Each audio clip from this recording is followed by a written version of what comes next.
Good evening, and thanks everyone for joining us. We're going to get started in just a few minutes as we give people a chance to sign on. Thanks everyone for being here tonight. We'll get started soon.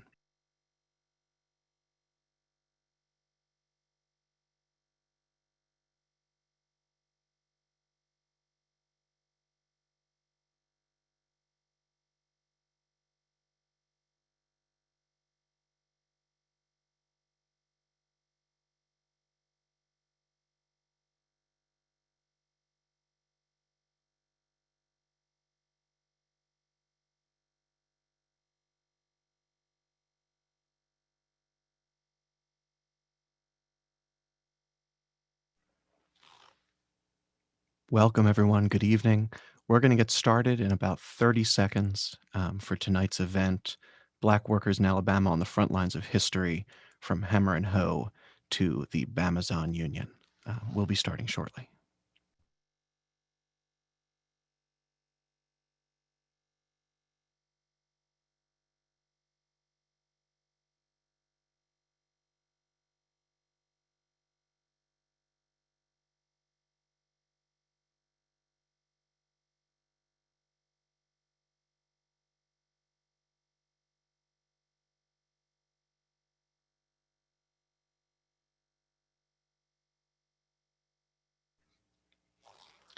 Good evening, everyone. Welcome to tonight's event. We're so excited for you all to be joining us. Let me start by saying solidarity with Amazon workers, solidarity with Bessemer, Alabama, and Black Lives Matter.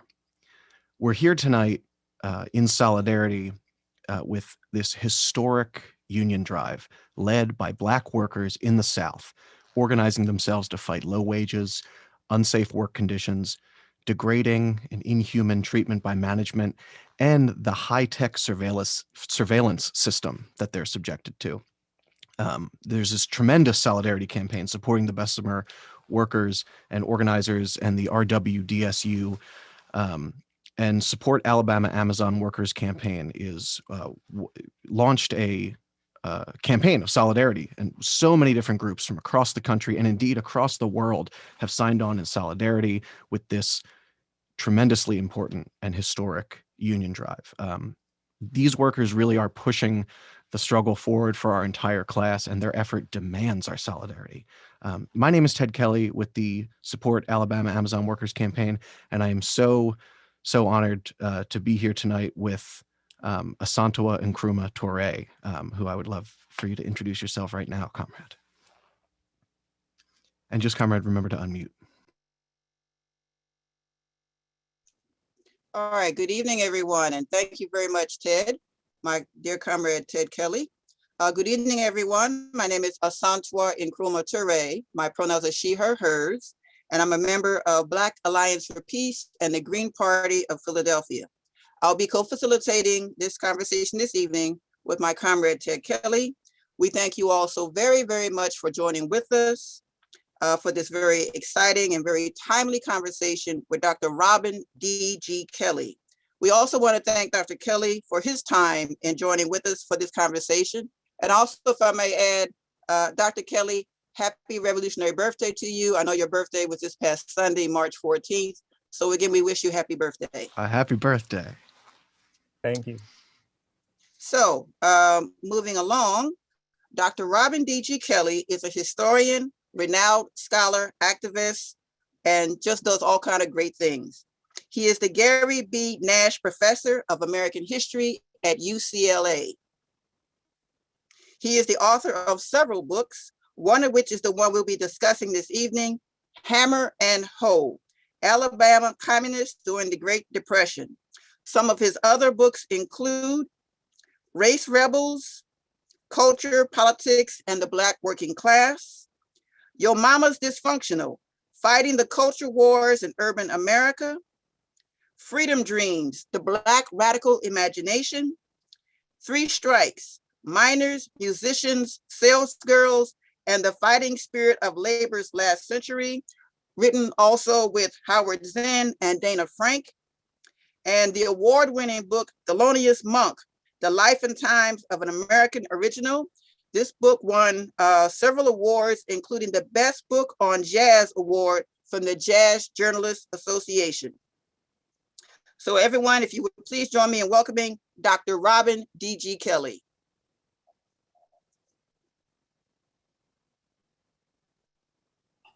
Thank you so much for having me.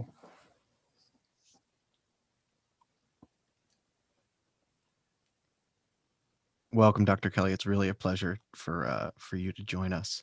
Asanta, would you like to ask your first question? And then maybe Sure. that can be a way that we can prompt Dr. Kelley to speak for the first part of this program. Sure. Dr. Kelley, again, thank you very much. Dr. Kelley, Hammer and Hoe was first published in 1990, 31 years ago. And I first read it in 2017. And I really enjoy reading about the organizing of the communists, the CPUSA in Bessemer, Alabama, and Birmingham, Alabama, and other parts of the South during the Depression. I noticed they faced a lot of great challenges. They were organizing workers, Black workers, sharecroppers, the unemployed, launching campaigns against different forms of racism, and even their victories. We look today at the exciting situation today in Bessemer, Alabama, and the Amazon workers now voting to join a union, Retail, Wholesale, and Department Store Union, RWDSU. Can you please give us an overview of this period of time and some lessons we can learn that will aid in our political work today? Dr. Kelley. Yes, of course. Before I say anything, I just have to thank you, Asanta, for all the work that you do, for just being such a pioneer and revolutionary, and also just everyone who organized this event, because it's really important. This, to me, this struggle right now in Bessemer is, in my view, like equivalent to the strike of 250 Indian workers that we witnessed, that's really ongoing in terms of its historical significance. And I want to sort of shout that out, but also shout out Black Alliance for Peace, which is one of the great organizations that I support and follow, because in part, because, you know, it's an organization that pays attention to the world, which we have to do right now for various reasons. So let me just begin with the obvious, you know, why it's important to know the history of Alabama. I mean, part of it, you know, we miscalculate the South all the time. We sometimes think of it as a place of backwardness, of white racism, as if white racism isn't everywhere. And I'll give you an example. Like we think of Selma, and recently we had sort of the anniversary of the Bloody Sunday, and our image of Selma is one of Black people being beat by state troopers trying to cross the Edmund Pettus Bridge. What we don't see is the fact that Selma had a communist party, Black communists there, in places like, you know, Dallas and Lowndes County and in Selma proper, where armed Black men and women fought, formed the Sharecroppers Union and waged a strike in 1935 and fought with guns, faced bloody attacks from police and vigilantes, and on some of these plantations actually won the demand for $1 a day to chop cotton. We just don't pay attention to the long history of working class struggles in the South, Black working class struggles, multiracial working class struggles in the South. Alabama has a history going back, United Mine Workers in the 1890s, you know, before that, the Knights of Labor. And you know, when you look at the history of labor, you know, Black workers had been at the forefront of organized labor. You know, right around World War I, during all these insurgencies that took place, not just in the North, in Chicago and Washington, D.C., but in the South, in Arkansas and in Alabama. During those insurgencies, you have a kind of lull. After these insurgencies are crushed, you have kind of a lull in organized labor. But when organized labor began to resurge again, Black workers were at the forefront. In the South, Alabama was at the forefront. So when I wrote Hammer and Hoe 30 plus years ago, you know, it was a book primarily about the Communist Party and secondarily about the labor movement, but in some ways they're inseparable. Without the Communist Party, there would be no labor movement in Alabama in the 1930s.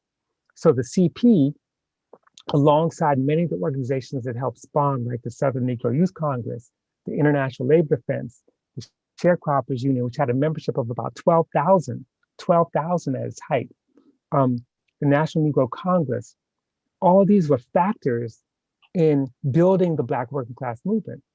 And you got to realize that for the 30s and 40s, the party was central. For the 60s, it was the Alabama Christian Movement for Human Rights as a main factor. For the 70s, it was the Jefferson County Welfare Rights Organization, the Alabama Economic Action Committee, the Southern Organized Committee for Economic Justice, and the Alabama Black Liberation Front. These are all critical to working class struggles in the 70s. So what do I mean by that? What I want to just suggest here is that trade unions don't succeed just because people are broke or because they're hungry or because they're mistreated. Their success depends on organizing. And organizers who have a vision of social justice that's bigger than the plant, that's bigger than the warehouse. And this is exactly what RWDSU brings, that kind of broader vision. And successful union struggles depend on a community strategy, on solidarity from people who don't work in the plant, who don't work in the warehouse. And we see this happening now with solidarity statements around in actions around the world in support of the Amazon workers. We saw with Black Lives Matter organizing a 100-car caravan in Bessemer, just, I think it was Sunday, in support of their campaign. And we see this in your upcoming action on March 20th in support of this campaign. So, in a nutshell, think about what the book really tries to do in terms of its lessons. People join the Communist Party not out of some economic calculation or narrow interest group politics. They joined because they were fighting for something greater than themselves. They were fighting for each other. They were fighting for a fairer, less oppressive world. So that's why when I, go back and look at Hammer and Hoe, and I look at RWDSU, I look at one of the unions that really owed its foundation to the CP, and that's the International Mine Mill and Smelter Workers Union, which was based in Bessemer, formed in 1933. Like RWDSU, they were also up against a behemoth. In this case, Amazon, in their case, Tennessee Coal and Iron Company, which was once a subsidiary of Carnegie, and their police, company police used violence and intimidation to try to crush the union. And they also used race to try to divide up workers. And they didn't succeed fully, but they came close. And the reason they didn't succeed was because Mine Mill had that larger social justice vision. They fought issues around racism beyond the workplace. They fought the company unions, which is another thing that we have to pay attention to. In those days, the way that companies would undermine unions would be to introduce company unions. In the case of Alabama, it was first a union called the ERP, which stands for employment. What is it called again? Employment. It's been so long since I thought about this. ERP, basically employment plan. It's like a plan between employers and workers, supposedly, but it's not really a union at all. So ERP was the first one. And then there was the Brotherhood of Captive Miners, which was another one. So the idea was that they would use these company unions to undermine the legitimate unions. And those unions use race to draw out the white workers to say, look, this is a union full of Black people. They use the N-word. And if you don't join this union, they're gonna marry your daughter. I mean, this is the kind of stuff they would make up, right? So that was one factor. But the other thing which I want to really emphasize is that in the 1930s, and this is where we make a comparison with today, the 30s is considered, especially the 30s under Roosevelt, the best period for labor, the friendliest period for labor. This is a period of the New Deal, right? This is a period when the Congress passed the National Industrial Recovery Act, which had a provision that said that, workers had a right to unionize. I mean, we take that for granted today, but that was a huge deal. The Supreme Court struck that provision down, Section 7A, and then Congress came back with the Wagner Act in 1935, which did all kinds of things to support labor. It made closed shops legal, that is to say, um, places of work where you were required to pay union dues to keep the job. That's called a closed shop. That was legal now. They outlawed most unfair practices by employers, and they created the National Labor Relations Board, which is used to mediate disputes. Now, why is this important? Because despite all that, despite this being like the best period for labor, it was a bloody struggle. I mean, cities passed anti-sedition ordinances like in Birmingham and Bessemer, which were intended to crush any kind of militant labor organizing, crush any civil disobedience, and crush the union. Company unions were allowed to exist precisely because of the federal government's provision saying that unions are illegal. That's how they got around it. And so a lot of people were hurt and killed in an effort to build a union movement under the best of conditions. So as we enter this Biden era, and just because, President Biden does say, look, he supports the union, that's great. Look, who's gonna like disavow that? But that doesn't mean that everything's hunky-dory.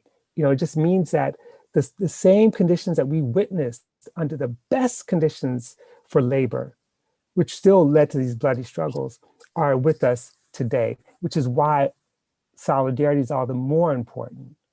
And one last thing I just want to say about this period is that because mine mill was a left identified union, during the Cold War, the CIO leadership, which had bought the kind of Cold War ideology, kicked them out of the CIO in 1949 because they refused to accept a loyalty, forcing all their members to take a loyalty oath because they refused to be anti-communist.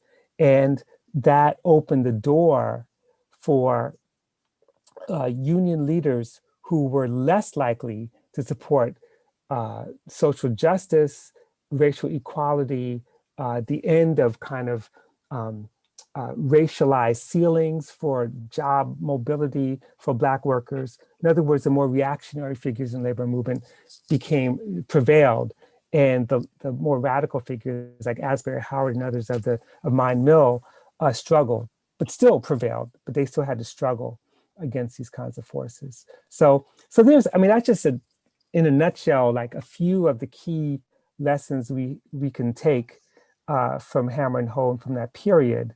But I also don't want to suggest that we need to always go back to the 30s, because there's a history even after that period that impinges on the current struggle in Bessemer.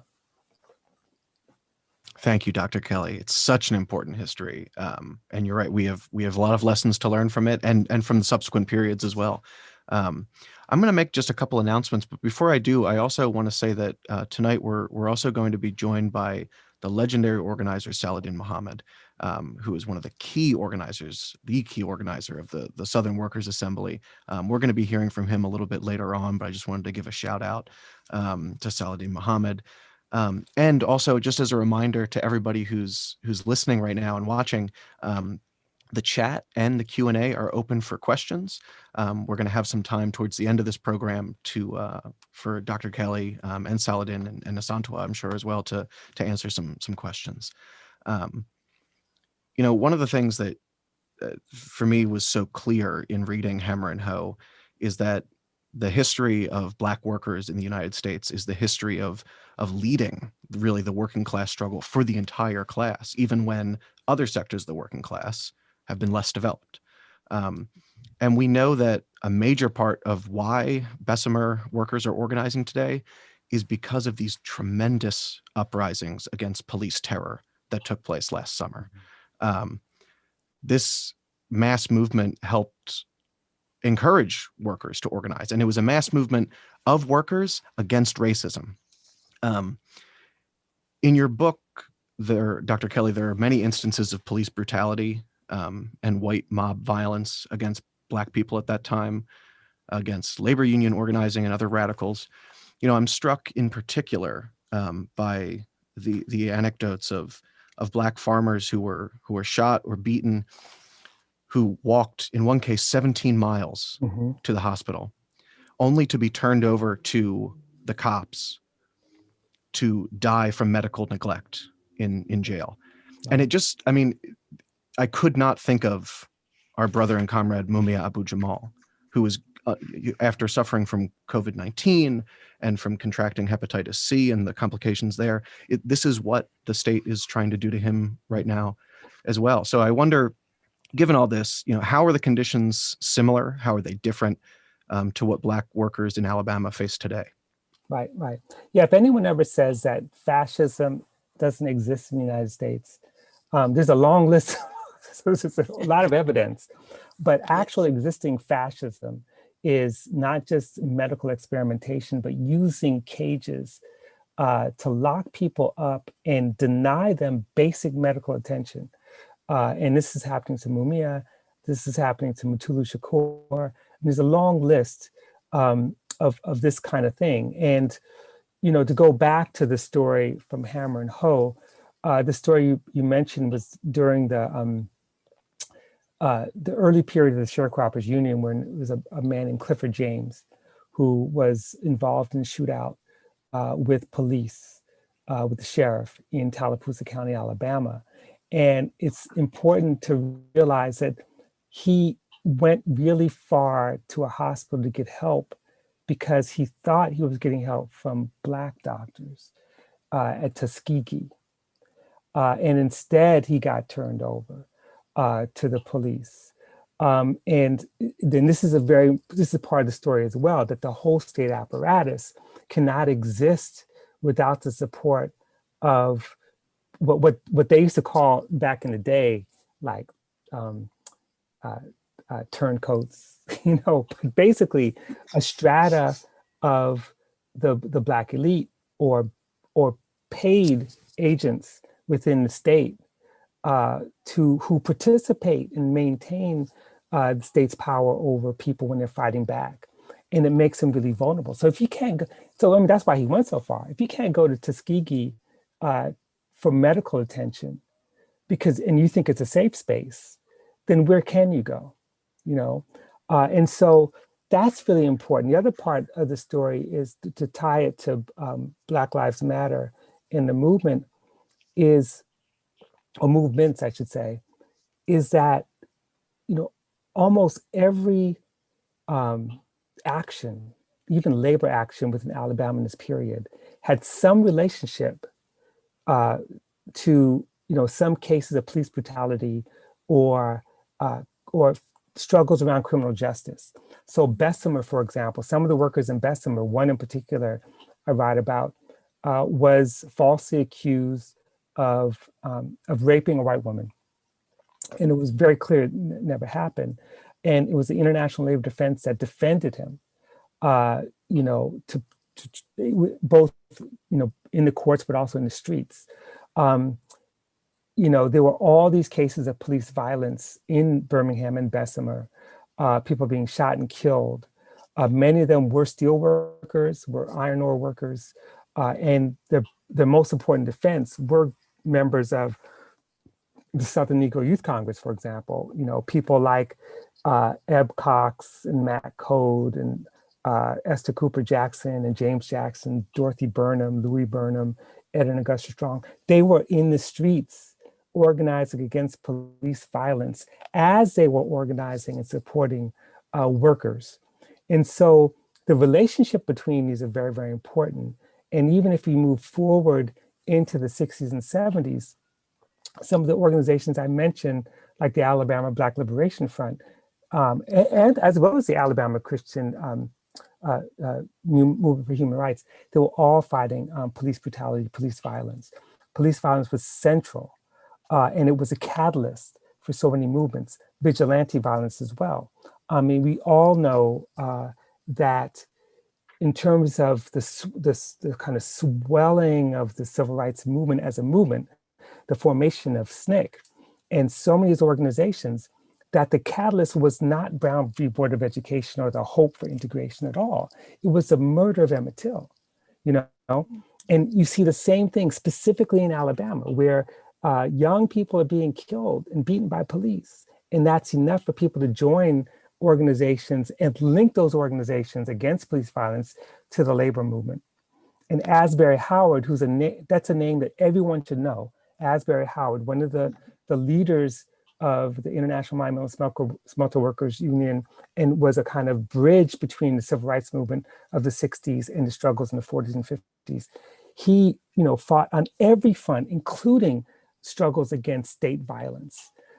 He was incredibly important.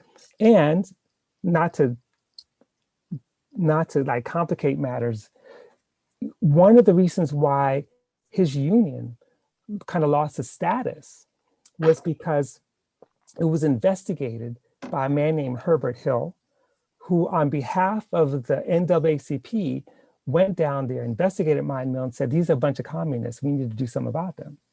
So the NAACP played a very treacherous role. I'm not saying they're playing that role today, but played a very treacherous role in undermining the kind of progressive or radical formations that were fighting on all these fronts against police violence, against a racist criminal justice system, and for the rights of workers to be able to earn a living wage and survive, and be able to rise up within the ranks of their jobs.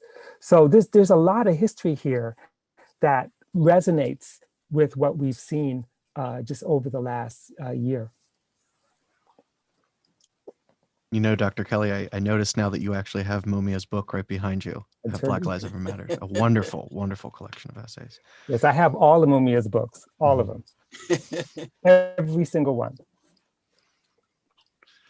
Asanto, I was wondering, I feel like this is a perfect segue for your next question. Yes, it is. Yes, it is. Dr. Kelley, thank you for that response. You touched on my next comment. I was amazed from reading your book. I was amazed that there were instances where the NAACP and other Black leaders were indifferent or hostile to the efforts of the communist and or the labor union organizers. And it reminds me of what we see sometimes today, particularly in the past few years, in the era of Black Lives Matter. Certain members of what I call the civil rights industrial complex were indifferent, if not hostile, toward the more militant anti-capitalist members of Black Lives Matter. Right. Some of these folks, as you know, why aren't these young people in church? And look at all these gay and lesbians, and look at all these transgender people, and et cetera, et cetera, et cetera. Can you speak a little bit more about that in terms of what I see is young people, particularly in Black Lives Matter, but in other organizational formations, are forcing us to really think about how to be more visionary and more fair about liberation, about Black liberation. So can you expand a little bit more on that? Right. That's an excellent question. And I would even go back. I mean, what we saw, the culmination of which we saw during Black Spring 2020, but you can go back. You can go back and see elements of it in Cincinnati in 2001. You could especially see elements of this broad-based visionary kind of politics, anti-capitalist and queer politics in Ferguson. Ferguson was like the turning point, I would argue, in terms of really presenting an alternative to kind of an old school civil rights. And what's important about Ferguson is that, because I was in the room with some of our most amazing organizers, it wasn't generational, because some of the folks who came out of SNCC and stuff, they were in the room with these young people, with them shoulder to shoulder. I mean, I just saw amazing organizers from definitely, and certainly Organization for Black Struggle, Jamala Rogers, all of them, they were sort of shoulder to shoulder in the same space, fighting for a new anti-capitalist kind of visionary politics, and they pushed back against the more traditional civil rights leadership that felt like, getting endorsements, corporate endorsements, and being respectable was Exactly. the path forward. And I think that in terms of what happened over the last year, and again, I'm going to connect it back to Alabama in a second, but what happened over the last year, uh, for those people who maintain a kind of radical politics, who maintain an anti-capitalist vision, who were part of the effort on the part of Movement for Black Lives to really build a politics that was not necessarily tied to or locked into the Democratic Party. Um, when you look at that, those are the people who are not surprised by the sort of attack on the Capitol, by the sudden withdrawal of all these people who said Black Lives Matter, the Petco, Target, Cadillac. I mean, all these corporations that were really quick to put out these beautiful commercials and make us feel good that we're Black and we're different, and even that we're queer, like the Cadillac commercial. All these corporate figures have no opposition. I mean, they're trying to basically buy our communities. And because these are companies that are not doing anything in terms of their workers, in terms of benefits for people who work for Target, for Cadillac, for Petco, for, certainly for Amazon, you know, and these are the same people that weren't, it's kind of radical anti-capitalist, visionaries that emerged out of this movement that were not willing to say, let's just set aside our demands to defund the police for abolition because we desperately need to get Biden elected. And I'm not saying that the struggle to sort of remove Trump wasn't important. Of course it was important. No one's going to deny that. But the idea that you kind of sell your politics in order to make that happen, that was a real big struggle.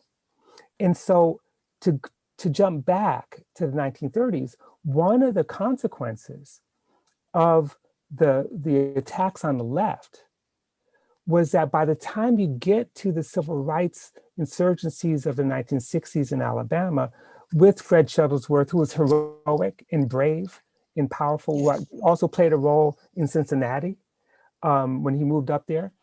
But basically, much of the radical economic justice platform that was part of the Communist Party and Mine Mill and all this in Southern Negro Youth Congress, though that part of the platform got pushed out in favor of desegregation. And then as we move forward, police violence was still not addressed. And it's not an accident that, Richard Arrington, the first Black mayor of Birmingham, was elected not because he had Walmart behind him, not because he had kind of corporate sponsorship. He was elected because Black people were pissed because the police were killing them. Police brutality was a thing that mobilized support for Richard Arrington, no matter what his politics might have been in the end. So these are really important lessons for why we cannot set aside a kind of liberation politics or justice politics and anti-capitalist politics and vision for the sake of following and maintaining the power of the Democratic Party. Because the Democratic Party is not our party, And Fannie Lou Hamer taught us that. I mean, the Mississippi Freedom Democratic Party taught us that. We know this. And so this is like a real important turning point, I think, for everyone. And so we just can't get caught up in thinking, well, now that our people are in the White House, oh, this is going to be an easy one. The Amazon workers are going to get their raise, and we're not going to bomb Syria, or we're not going to, wage war on China. I mean, that stuff's not going to happen because our people are in. That's not the Right. case. It's so important that you mentioned that too. How many corporations and politicians and corporate politicians will say Black Lives Matter, but they don't support a living wage for Black people. It brings to mind Exactly. what a comrade here in Philly who was fired for organizing at Whole Foods, Comrade Megan Murray, said that they'll call us heroes, but they won't give us hazard pay. Right. You know? Right.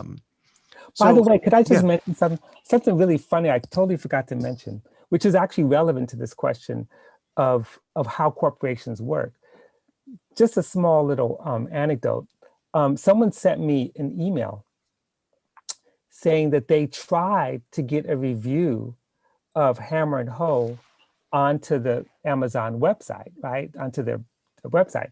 And the review was, people need to read this book in order to support the Amazon workers. And they would not, they blocked it. Amazon said, you cannot publish this review. And that tells you everything. That tells you everything. I mean, we these corporations, they don't love us. And they they are able um, to reproduce themselves and make money and continue to get support because they pretend to. And we're too quick to kind of go for the okey doke, as Barack used to say. We just can't do that. These are dangerous times, and there's not a corporation that's going to love us back, including the university. that's a yes. The academia as well is another one of these institutions in this capitalist white supremacist system. That's super important. I just want to say that one of the reasons that we're having this event and one of the reasons we're so grateful for Dr. Kelley to be on with us is that we're building for another historic day of solidarity with Bessemer workers. In February, on February 20th, over 50 cities mobilized in solidarity with Bessemer workers across the United States. These mobilizations had a big impact in growing solidarity. And it's no surprise that President Biden gave his support to Bessemer workers after these actions took place, like Dr. Kelley was just saying. Um, and, we're going to continue to build. Over 40 cities are already planning to hold actions on March 20th, which everyone should check out at supportamazonworkers.org. That's where you can learn more. If you see that there's no action taking place in your city, it is not too late to organize one. Even if it's just 5 people picketing in front of a Whole Foods or another Amazon-owned location, that's going to show the workers in Bessemer, Alabama, that there is really dedicated solidarity out there. Showing your solidarity with workers organizing in the South in particular, it is the duty of revolutionaries. We also want to mention that this struggle is an international struggle. On March 22nd, 8,000 Italian workers are going to go on strike at Amazon. Solidarity messages to actions in Bessemer have been sent by workers all over the world. This is what they need. So special thanks to Dr. Kelley for endorsing these important solidarity actions and also for raising up the strike of 250 million Indian farmers, leading what might be the largest labor strike in human history. It's fascinating, Dr. Kelley, that you mentioned the review being censored on Amazon.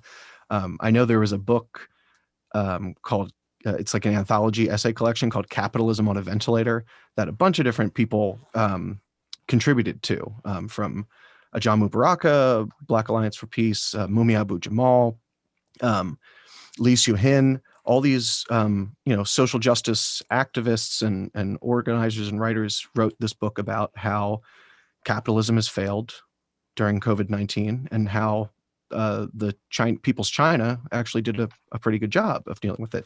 Amazon refused to sell it on their website.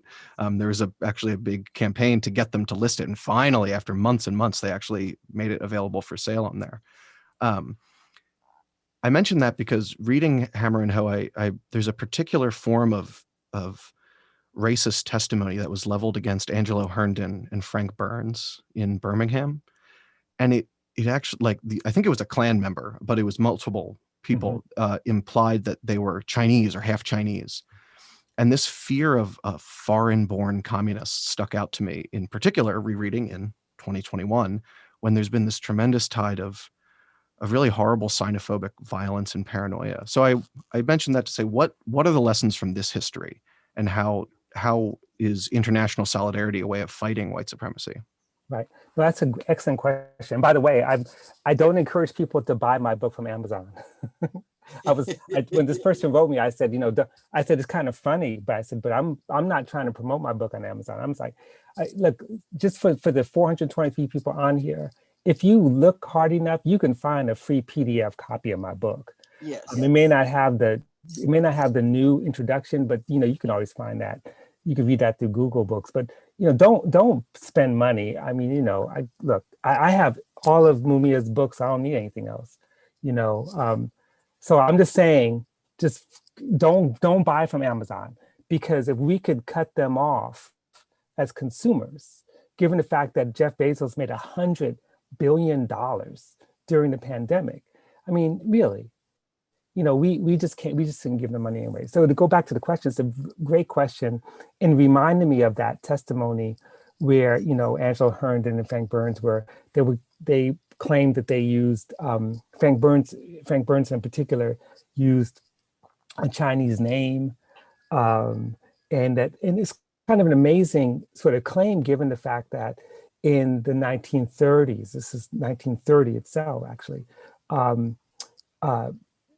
China hadn't gone communist yet, but still the idea of the foreign born was always, this kind of xenophobia always used as an excuse to explain worker rebellion, especially Black worker rebellion, because everyone knows Black workers are just happy. They were happy as slaves. In fact, they're so sad. The only reason they're sad now because they're not slaves anymore. I mean, that was the mythology circulating, right?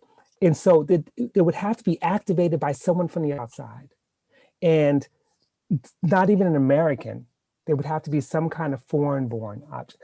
And keep in mind that just, in the decade before that, in the 30s, so many of the anti-sedition laws that were passed were tied to anti-immigration laws.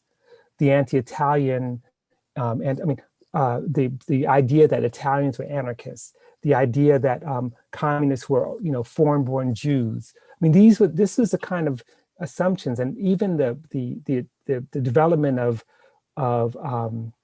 border policing on the southern border during the Mexican Revolution. That was about revolution.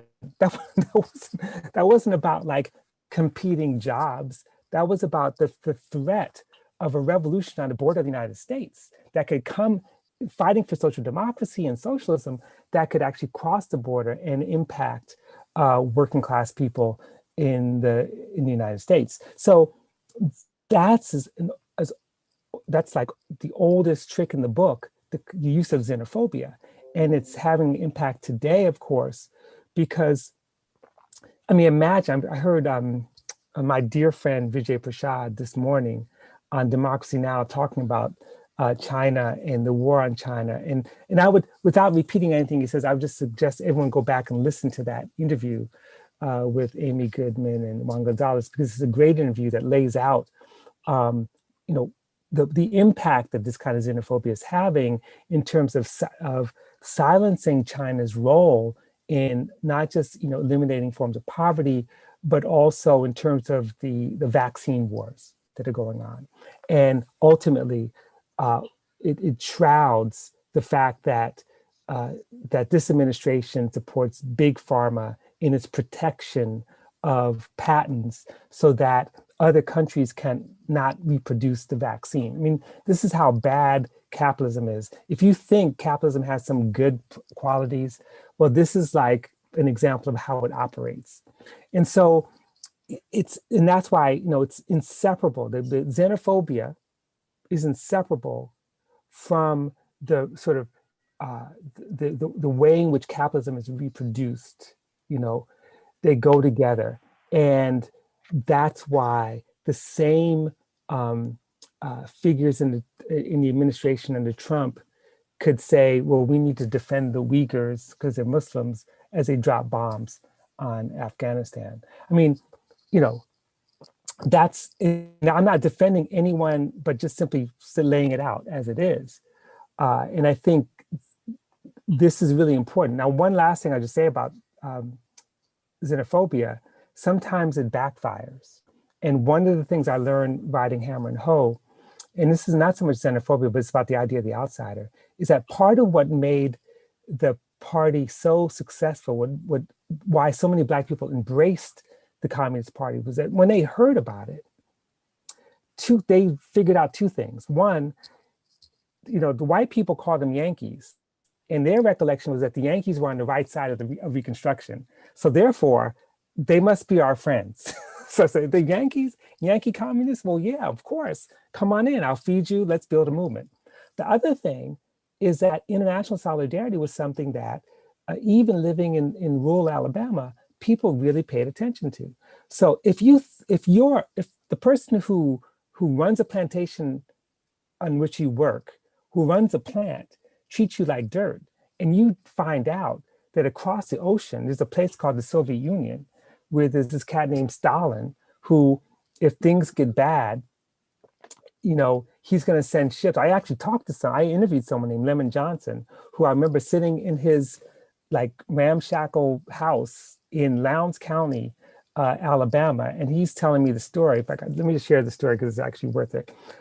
He's telling me the story about, how they won the cotton picker strike in 1935. And the first thing he says, well, let me tell you how we won. He says, so he opens up his drawer and he pulls out of his drawer two things. He has a box of shotgun shells, puts it on his bed. Then he takes out a copy of Lenin's What Is to Be Done, puts it next to the shotgun shells, and he says, theory and practice. Theory and practice. Hell yes. And then he said to me, he said, look, we weren't afraid of the planters because we knew that if anything were to go down, if they would try to kill us, that Stalin would send ships across the Atlantic into Mobile, and he would send 7 ships, and each ship would have these troops, and 7 men with weapons would show up and protect us. Because of course, the number 7 is a magic number in many ways. So this is how he thought. That's international solidarity, yes. Right? I mean, my mind was blown, but then it made perfect sense because, again, you can't trust the United States if you live in Alabama, but you can trust these other people because they say, even if you can't actually trust them, they say they're for solidarity with you, they're against racism, they're for socialism, they're for something else. And that's where xenophobia actually backfires because the foreign suddenly become your comrades. Yeah, that's powerful. That's powerful. To everyone, we're going to be hearing from our brother Saladin in just a moment, but 2 quick comments I'd like to make. Dr. Kelley, from reading your book and other books, what I've noticed is that in many instances, not all, but in many instances where there are Black people who are communists or have communist socialist politics, some of them are also active in their churches. Yes. So that is to say that you being a communist or socialist does not require you to be atheist or not be active in your place of worship. And I think that myth needs to be permanently destroyed among people of African descent, right? Because we still have people who go around here even today in 2021 to talk about, well, they don't like church, they don't like Jesus, etc. And that's not the case, particularly if you've done a careful reading of the Bible, the New Testament, I'm speaking of specifically, and any type of communist or socialist literature. They're very complementary. But there was one question in the chat that I can't let go by. And someone who is dear to my heart and very inspirational to me is Mama Esther Cooper Jackson. Oh my goodness. And women in this movement for the time period that you're talking about. Mm-hmm. So if you could talk a little bit about who I call Mama Esther Cooper Jackson, and then we'll be hearing from Brother Saladin Muhammad. Right. Well, Esther Cooper Jackson and Dorothy Burnham, two Yes. astounding, astounding women. And I've been fortunate to spend time with both, especially Esther, who was the most generous person. She, you can read about, I mean, I write about her in my book. You can also read about her in Eric McDuffie's really wonderful book about Yes. Black women in And comics. Dr. Kelley, she's still alive. Yes, I She's know. 100. She'll be 104 years old in August, and she's still alive. Yes, I know she is. I know she is, which is amazing. Last time I saw her, uh, she was 100 and just sharp, still. And this is someone who was not only like really significant leader in the Southern Negro Youth Congress, but went on to be like, an editor for Freedom Ways magazine, Yes. a writer, activist, and someone who, by the way, did write an amazing thesis on domestic Yes. workers uh, Yes. in the Bronx slave market and domestic workers elsewhere. Just really classic. I mean, she did everything, but she's amazing. And see, Esther is Esther Cooper Jackson is one of those names that we should all say as frequently as we say Fannie Lou Hamer and Ella Baker. Although we don't Yes. say those names enough, but you know what I'm saying. I mean, she's that significant and that powerful, and just so generous as well. No Yes. question. Yes. Thank you. Thank you so much for that. And we're definitely going to be lifting her up from now on for sure. So next, we're going to have some brief comments from our brother, longtime organizer, Brother Saladin Muhammad. Brother Saladin has an impressive history in organizing Black workers in the South. For example, he was one of the founders of UE Local 150, North Carolina's public sector workers union, as well as Black Workers for Justice, as well as the Southern Workers Assembly. The Southern Workers Assembly put out the initial call for actions in solidarity with Bessemer, Alabama, which started on February 20th. Saladin has been an organizer in the South for many, many decades. So, Brother Saladin, if you could speak to us about why it is so important that we organize the South and the significance of the Alabama Amazon Workers Campaign to form their right to a union. Brother Saladin.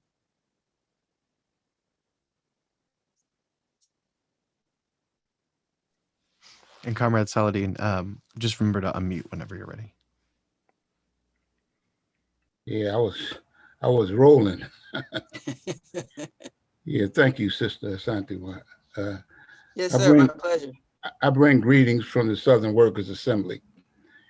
Really glad to hear Comrade Robin Kelley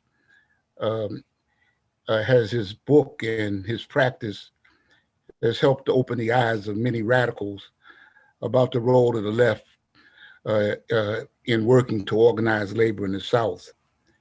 It's quite inspiring to see so many forces on the left rally to the call for solidarity with the Bessemer Amazon Workers Union campaign.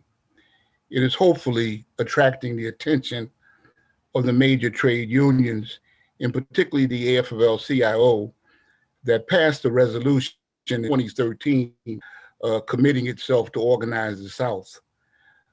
Rank and file workers and radicals should call for the AFL to revisit that resolution.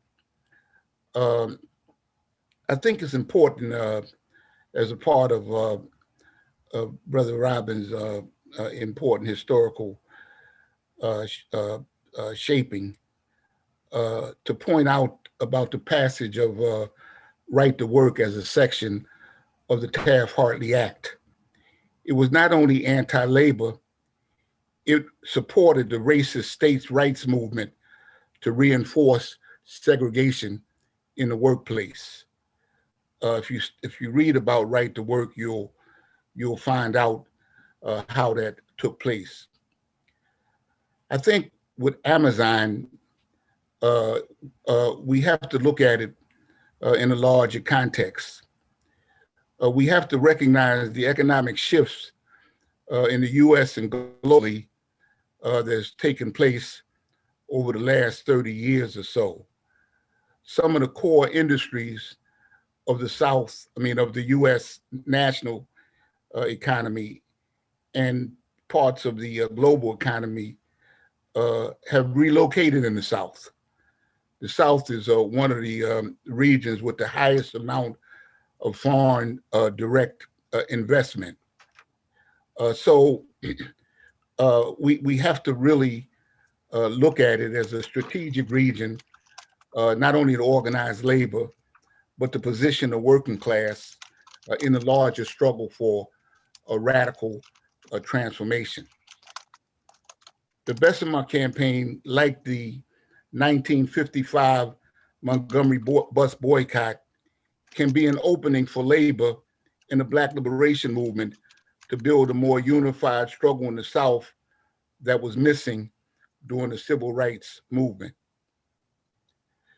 It's really important to recognize the leadership of Black workers. Too often, the organization and leadership of Black workers have been wrongly characterized as narrow or narrow nationalists and therefore divisive to the working class. Here's an example of the leadership of Black workers that is prompted a massive solidarity movement of workers and supporters of all nationalities. And it's also leading a struggle that can unite white workers inside of the Bessemer plant and to bring to the labor movement, to bring to that campaign some demands about the impact of the low wages, of the underdevelopment of our communities, et cetera, that Bessemer and other major industries have in the South. A couple more points. I think, when we talk about Black Lives Matter, we have to see the Bessemer campaign as probably the first organized, conscious, and structural working class campaign since Black Lives Matter. Black Lives Matter was an important movement, but one of its weaknesses is that it didn't penetrate those sections of the working class that was in a position to challenge capital and to challenge government, which is absolutely necessary in the strategy for radical change. The SWA sees using the momentum created by the Bessemer campaign as an opportunity to begin developing infrastructure that seeks to build workplace organizations, committees, small in the beginning, and workers' assemblies that can unify workers from different workplaces, as well as progressive forces, the left, as we're speaking about, so that we're positioned. We have to see that Bessemer is opening the floodgates for further organizing. However, there's got to be a lot of political work about this floodgate and about the potential that organizing the South has.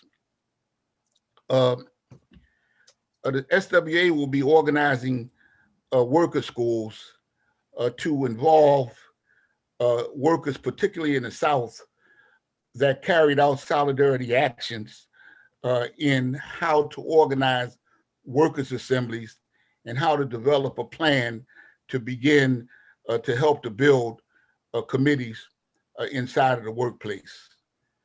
This is organizing in one workplace is very, very challenging for for union campaigns all over the country, but it's especially challenging in the South. We have to build a movement, and this Bessemer campaign can't be measured solely by whether it wins the vote or not. It has prompted the beginnings of a movement. And we have to elevate that so that we're not disappointed if things don't go the way that we want. And let me close with this comment. Even when they win, this Amazon is going to do everything it possibly can not to bargain in good faith, and everything they possibly can to put roadblocks in the way from the union and the workers winning a first contract. So this solidarity movement, it will be needed in order to support that struggle. Again, thank you for allowing me to make a few comments and to be on with Dr. Kelley. I seen him. He was in the city where I live at. I live probably about five minutes from where Thelonious Monk, his house is at Rocky Mount. And so when he came to deal with Thelonious, I saw him and was able to walk home after that. Wow. Appreciate that. Thank you so much, Comrade Saladin Muhammad. That was wonderful, and Brilliant. And what you're talking about too, the need, like there will be, another fight and another fight, and Amazon is not going to stop. And it's one of the reasons that we need this organization and this political education and the structure that you're talking about for workers' assemblies, particularly in organizing the South. It's really exciting to see these forces starting to come together. I do want to be respectful of everyone's time, so I think we're going to be ending the event in 15 or 20 minutes. But I do want to make sure that we have time to take questions from the audience. And I know that we have on deck to ask a question. We're going to bring some audience members on camera and audio to ask their questions directly. So I believe we have Devin Cole from Pensacola, Florida, who's an organizer in the Central Gulf Coast region and is also an organizer with Strive. Devin, are you with us? Can you join us?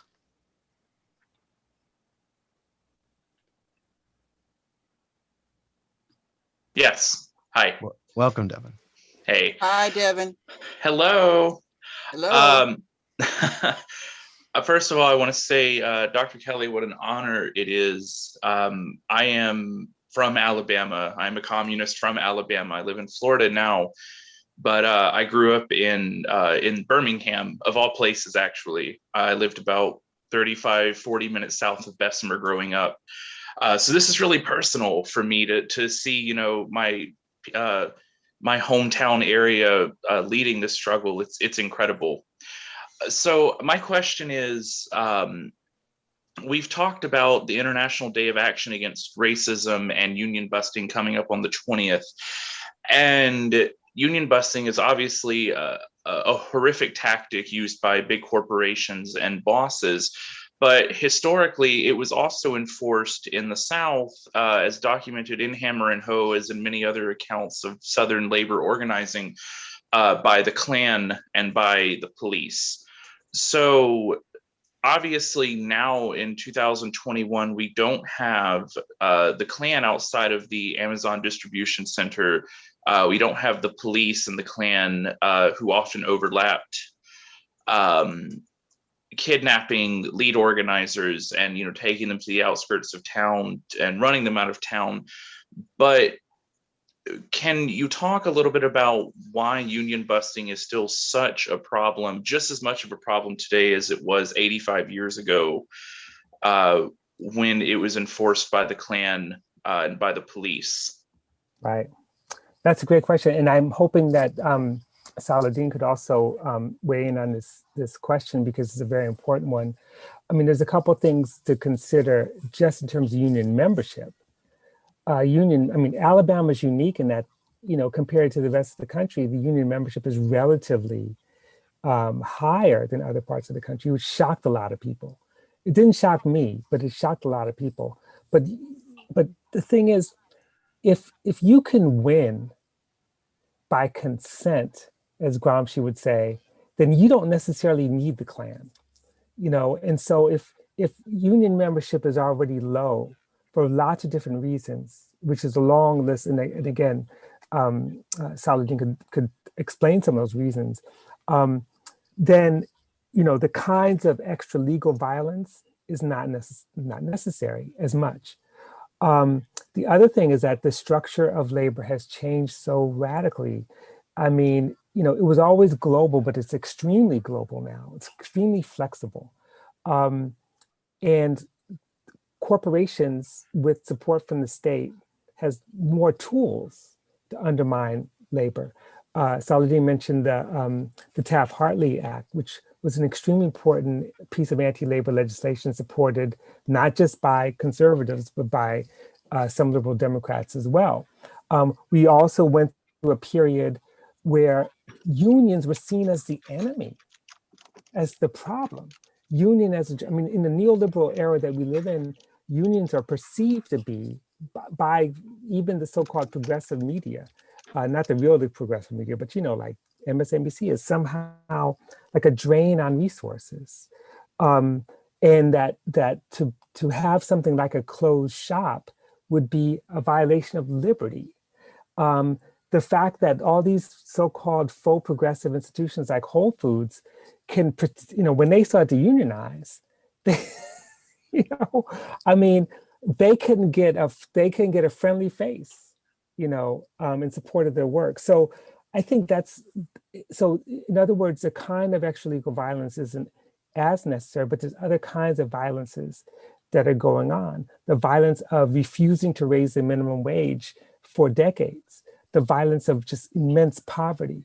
And then just the fact that we get suckered into, you know, given the pandemic, you know, as an exacerbating situation, but suckered into supporting corporations because we think somehow they are the ones that are going to give us jobs.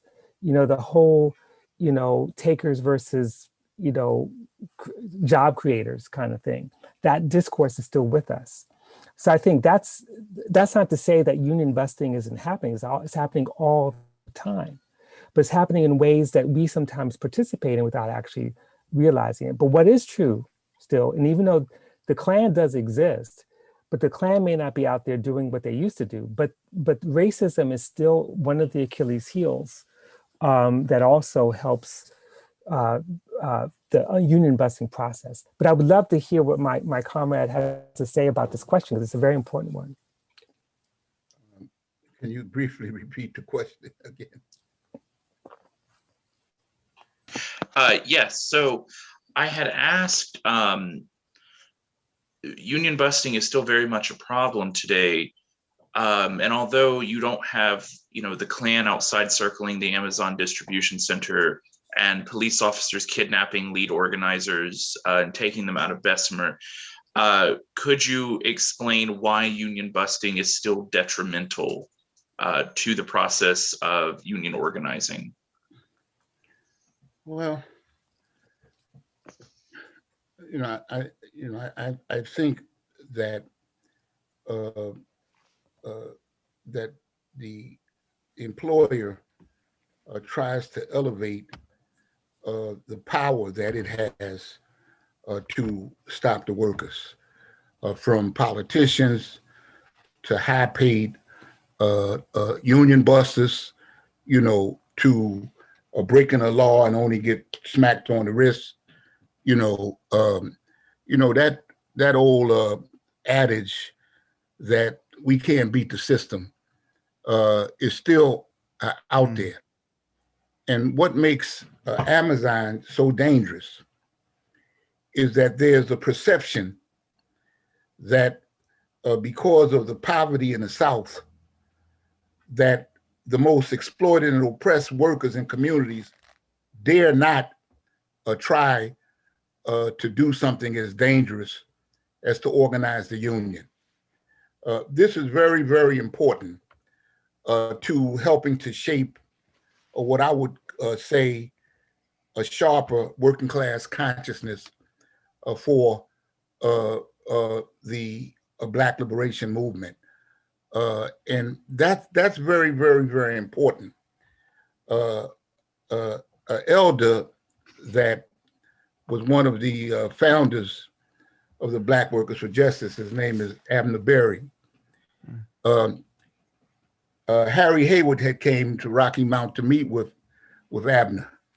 And he said, Abner, he said, I didn't know you was a nationalist. You found the Black Workers for Justice. He said, don't you think that this period, this was a while back, this was like in the 80s, don't you think this period is more like the 30s of Black, white, unite and fight? And Abner said that the 30s didn't have the 1960s, where there was a Black a liberation movement that forced concessions, and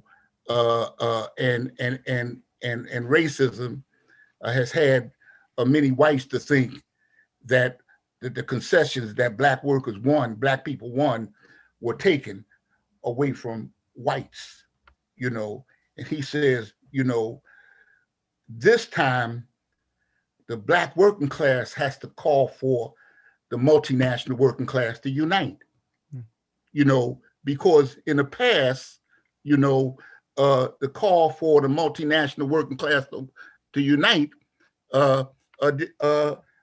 did not come from Black workers, because it was characterized, as some nationalist thing. This was the experience of the formation of the Black Workers for Justice. I'll say this last. I remember going to labor notes, and we have a cultural arm called the Fruit of Labor. And there was a white comrade who played guitar with the Fruit of Labor. And somebody from the left said, I thought y'all was the Black Workers for Justice. How you got some white boy, playing a guitar, in the Fruit of Labor? It's like, and so again, this question of the leadership of Black workers, I'm concerned that the AFL-CIO has not yet come out to fully endorse this campaign. And so not to do that,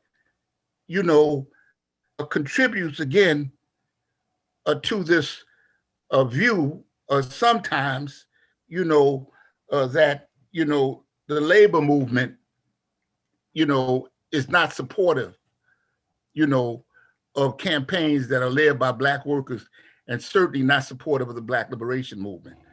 So, again, study the Meade campaign in Atlanta in the 70s. They had the Klan, many Klan members worked there, and they came out on strike with everybody else, but they had a sign saying Klan for a good contract, shop stewards for the Klan, and if the white supremacists can infiltrate the police, let's not think, that they're not going to try to infiltrate with emotion, of the working class, begins to express itself. So, we got to, Bessemer dared to petition during the period of the Trump administration, who, was making all kinds of threats, you see. And so again, whatever people's view about the Trump versus Biden, there was a mass sentiment out there, about, the repressive and the fascist nature of the Trump administration. But these majority Black workers at Amazon took on the corporation in this climate. And so, I think it's going to require more of that in order to beat back some of the fear that people have. That's such an important point, comrade, and it does show too, like how scared the ruling class really does get when, all the sectors of the working class unite and stop allowing themselves to be divided on lines of race and gender and everything else. Thanks, Devin, for that question. So we're going to take one more question tonight. As if it were possible, I didn't think it was possible for another heavy hitter tonight to be joining us. But next, we're going to hear from my dear comrade and friend, the novelist Susan Abulhawa, who is the author of Against the Loveless World, of Mornings in Jenin, a great Palestinian organizer and activist. Comrade Susan, are you here? Hi, comrades. Yes, hi, Robin, Asantwa, and Salahuddin. It's great to see you all. Thank you for this wonderful discussion. I appreciate the points you made regarding international solidarity and the importance of that and the history of that. And on that, I'd like to just announce that the Palestine Postal Workers Union has endorsed the Amazon event, as well as the Palestinian Feminist Collective. Yes. So I feel really proud that Palestine has a presence in this. My question really is about the depictions of history and popular culture. It seems it's very clear to me that Black people have been at the forefront of every struggle that propelled social and moral advancements in this country. But it's really frustrating to me as a cultural worker to see, however, the ways that popular media depicts history ultimately. And we see this, especially through Hollywood. Mm-hmm. And as a Palestinian, I'm especially frustrated by Zionist narratives. But it's true also with, films that are made about labor struggles or whatever. It's typically white people become the heroes. Even, and until recently, even depictions of civil rights movements often glorified white allies rather than, the people who were actually dying on the front lines of these struggles. I wonder if you could just kind of speak to that.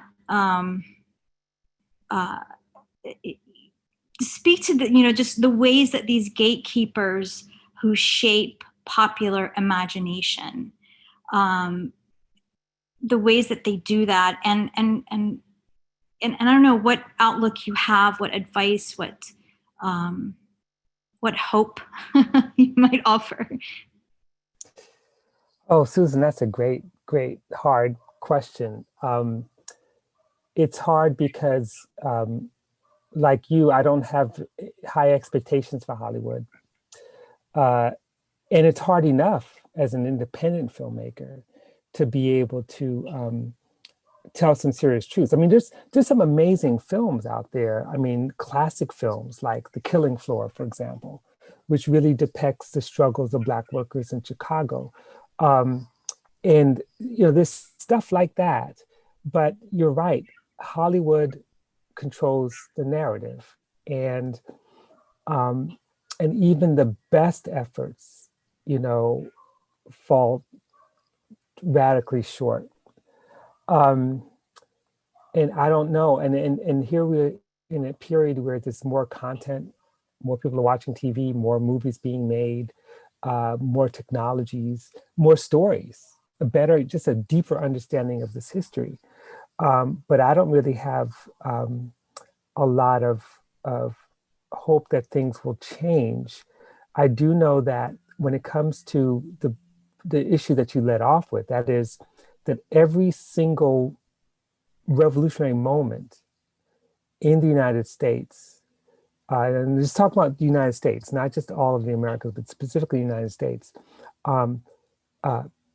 began with, or was brought, the contradictions were brought to a head by Black struggles for justice and indigenous struggles, and we could see that, Reconstruction, we could see the so-called Second Reconstruction, all that. But what do you get? You get, the best we get are things like, I'm gonna say the best, but you take a film like Selma, which had a lot of potential to tell a story of a movement. But what ends up happening is that the enemy is framed in ways that actually obscure the story. So instead of actually seeing the structure of racism, we see an evil individual in the form of Lyndon Johnson, who actually was far more friendly to the movement because he wanted Democrats to register voters, but instead Hollywood vilifies individuals.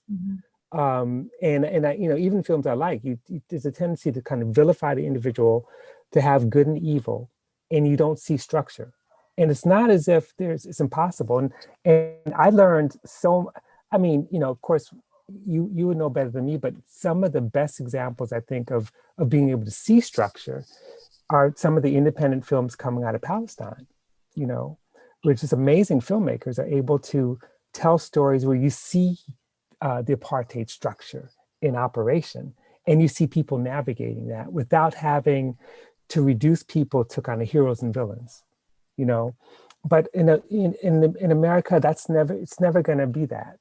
Unless something changes, and I know it because my wife's an actor, and she gets scripts all the time, and they're so bad that you just want to cry, and even as more and more people of color move into Hollywood as writers, producers, directors, it hasn't radically shifted, because even those folks have trouble getting some funding and support for something that tells a very different story. But I'm just happy with one fact, and that is that movements make their stories. And as long as we pay attention to those movements and really pay attention to them and learn from them, these are the stories we have to pay attention to. And right now, the workers in Bessemer, the Amazon workers, are making a history that we need to pay attention to, as long as we know what's going on and not get caught up in the way the media creates a filter to frame the relationships for us. Thanks. Thank you, Susie, and thank you, Dr. Kelley. It brings to mind, I think it was Manu Sadia who wrote Trekonomics, talking about US popular culture, how it's not popular because it's not from the people and it's not culture. As we approach the end of our program now, I do want to encourage everyone to check out supportamazonworkers.org, to sign up and get regular updates from the campaign. And you can also sign a petition to Amazon to demand that they end their union busting. You can learn about upcoming events and get in touch with organizers from across the country building this powerful solidarity movement. And again, if you have not already planned an action in your city, it is not too late to do so. But before we close, I would love to invite Saladin and Asantua and Dr. Kelley to make any closing remarks. Well, first of all, let me say thanks to my comrades who joined us here this evening, Dr. Robert D.G. Kelley, Brother Saladin Muhammad, Ted Kelley, Scott Williams. It was a great pleasure to work with you all on this project. I think it was very successful. We had at peak about 400 people viewing and joining with us. So I think that's a great thing and shows a lot of great interest. I hope all of those people will be attending some sort of action this coming Saturday, March 20th, no matter where you live. If you don't have an Amazon or a Whole Foods in your community, you can go in front of your Chamber of Commerce. You can go in front of your city hall. There's lots of ways to do this. So I hope that people will be inspired by this discussion and others to do that. Sorry that we couldn't get to every question. Those who had their hands up, those who put questions and comments in the chat, but with more than 400 people joining with us, that's kind of a difficult thing to do. But we are very, very appreciative of the time people spent with this conversation. If Scott or somebody in our tech, I want to push Dr. Kelley's books. That's my shameless plug for you, Dr. Kelley. Hammer and Hoe, Race Rebels, Your Mama's Dysfunctional, Freedom Dreams, The Black Radical Imagination, Three Strikes, and the award-winning Thelonious Monk. And of course, Dr. Kelley has written other books, and he's also written articles. So please check those out when you get a chance. So I just want to say thanks to everyone. Thanks to the audience for your patience that we couldn't get to you. But we'll continue to organize and do more research on these issues and other related issues as well. So thank you all very much. And thank you, Asantwa, for coming up with this idea and for really pulling this together. It would not have happened if it weren't for Asantwa. Oh, thank you. Thank you. Comrade Saladin, would you like to make any comments? Well, I'm very glad to be a part of this discussion about the South, about Black workers, and about the importance of having the South and the Black working class within a perspective for radical change in this country. And so we have to push hard, not only to support the Bessemer campaign, but to elevate people's understanding about its meaning and the opportunities that it provides. Beautifully and succinctly put. Thank you, comrade. Thank you so much for joining us. Dr. Kelley, take us home. Sure. Well, besides just endorsing everything that Mr. Muhammad said, just two real quick things. One, I can't even express what an honor it is to be in this circle, especially with organizers and activists like yourself, like Asantwa, like Saladin, because, everything I know, I didn't learn from archives. I didn't learn in my graduate courses. I learned from elders. I learned from the organizing work and people who taught me and taught my comrades. And one of the things that I learned all along was that, that the world is our space of organizing, and any kind of transformative justice requires that we get outside of our boxes and build with other people. And it is true, Black workers have been at the forefront of so many of these struggles, and it's not narrow nationalists. And that, unless we can recognize the importance of economic justice, the importance of challenging capitalism, racial capitalism, then we're not going to go very far. The structure is not built for us, and we have to transform it. So I just wanted to tell people to just continue fighting, take leadership, not just from Black workers, but especially from elders who have been here and know the terrain, and just to be humble as we move forward. That's such an important message to end on, because as important as it is to study history, we have people with us who have lived it, and what better way to learn is there? Thank you all so much, Asantwa, Saladin, Dr. Kelley, and also Susan Abulhawa and Devin for their questions. It's been an honor to speak with you all. And for everyone out there listening, we look forward to seeing you in the streets on March 20th to keep building this powerful movement. Special thanks to all of our panelists for this incredible discussion, and to Saladin Muhammad in particular as well for joining us with Dr. Kelley. Organize the South, solidarity with Bessemer, free Mumia, free them all, and let's keep the fight going. And thanks to our tech person. Thanks to the tech person. Always. Thank you so much for your patience. We thank you, Scott and Nate. All right. Thanks, everyone. Have a good night. Stay safe now. Forward.